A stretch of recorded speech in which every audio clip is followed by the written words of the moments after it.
And if you can't get ejected for this, I don't know what you can get ejected for. Like this play right here, I kid you not, like Kayla McBride could have easily broken Lexie Hull's nose.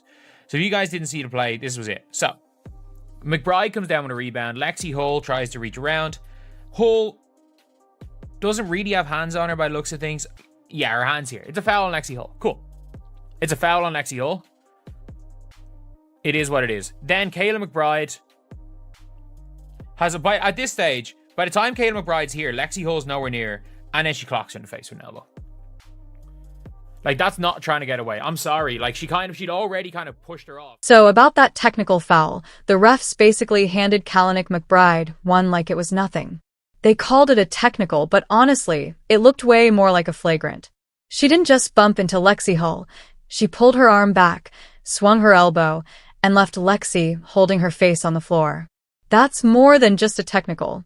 If this happened in the NBA, it would have been called a flagrant 1 for sure. Maybe even a flagrant 2, depending on the replay officials. That play was serious. Rebound. Lexie fouls her here. It is what it is. And at this stage, Kayla McBride has already gotten away from Lexie Hull. Lexie's pulled her hands away. It's over. And then she just clocks her in the face with an elbow. How did the referees see this and not deem it an ejection? Lexie went down hard, holding her face like she'd just been hit with a real punch. For a moment, it looked like she might be done for the game. But credit to her, Lexie got back up, shook it off, and kept playing. Still, that doesn't erase what happened. Just because she didn't need stitches or x-rays doesn't mean the foul wasn't dirty. If anything, it shows how soft the refs are when it comes to holding players like McBride responsible. Not an ejection. And by the way, thank God Lexie Hull's flexible. Look at how she goes down on her left knee. Like she could have tore her knee ligament there. But that can happen with every call. How is this not an ejection? This is the most obvious ejection I think I've... Let's be real. The rulebook doesn't care if a player ends up bleeding or if they bounce back right away. The call is supposed to be about the intent and the action itself. Was that elbow needed? No. Was it aggressive? Yes. Could it have seriously hurt Lexie Hull? Definitely. That's the exact definition of a flagrant foul. Instead, the refs played it soft and just gave a technical, almost like they didn't want to upset Kayla. And that's why people are calling for a suspension. The punishment didn't match what happened. If the WNBA is serious about protecting players, they can't let an intentional elbow slide with just a light penalty. The league keeps talking about player safety and making sure the game doesn't turn into a street fight. Yet McBride is out here throwing elbows like it's the UFC. How does that even make sense? Ow! It's McBride getting pulled! Fans saw it all happen, and they weren't quiet. Fever fans were furious. Their player, Lexie Hull, just got knocked down by a dirty elbow. And what did they see? Nothing from the refs and nothing from her teammates. It wasn't just the foul that upset people, it was the complete lack of response.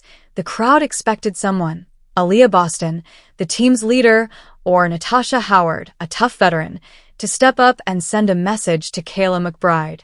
Instead, Lexie had to pick herself up while the rest of the Fever looked like they didn't care.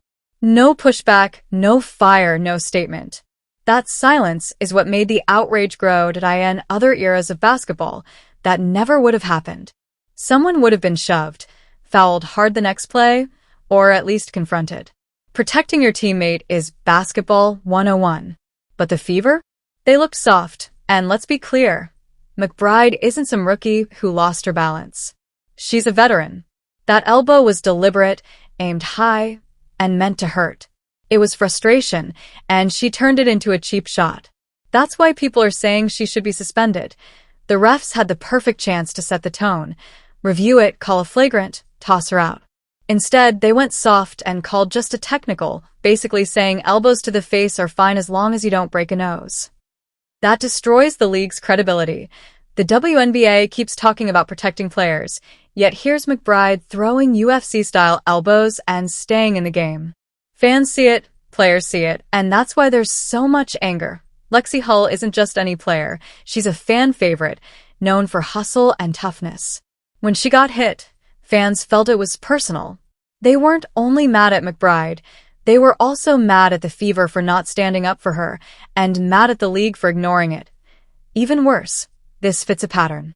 Caitlin Clark has been getting elbows, shoves, and hard fouls all season, and fans keep asking, where's the protection? Now Hull gets hit too, and again the refs shrug. The message? The Fever don't get protected. Period. If this exact elbow had been thrown at Brianna Stewart or Aya Wilson, you know the refs would have blown the whistle immediately. But with Indiana? Silence. Even the commissioner stays quiet every time. That silence reads as weakness. Here's the bottom line. Suspending McBride isn't just punishment. It's prevention. It tells the league you can play physical but not dirty. If they don't suspend her, the door is wide open for more cheap shots next week. Right now, the Fever looks soft and unprotected, and the fans know it. The anger isn't just about McBride's elbow. It's about a pattern of the Fever being treated like a punching bag. And until the league actually steps in, the drama about fouls will keep overshadowing the basketball.